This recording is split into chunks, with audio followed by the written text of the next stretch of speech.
Yes, hello everyone, welcome to XANITECH. In this video I'm going to show you on how to turn off your GUI interface, graphical user interface from your Windows. You want to turn it off partially, of course. Then you have to be left with command line interface. So if you want to use this, I will recommend you to have fully read about task queue and every other command about starting applications, closing application using your CMD or any other file. So let's get started. So our command, we are using task queue stroke force, of course, GUI. To turn off Explorer, our GUI interface, you have to use force actions. Then we use the image name IM because we are not having its PID. So Explorer, I'm typing Explorer dot exe, it's an executable file.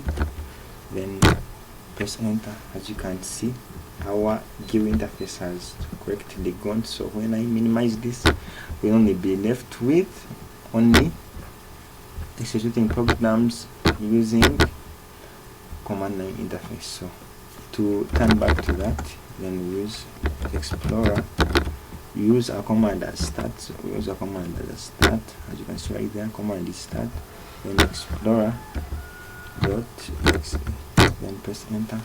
We'll be back to our GUI interface.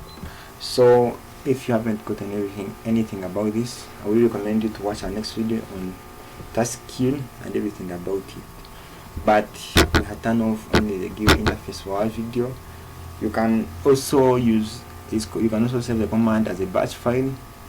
So thanks for watching. Don't forget to like, share our videos, don't forget to subscribe. Command was task queue. We use the start command to open back the GUI interface. So thanks for watching. This is XANITECH. Thank you.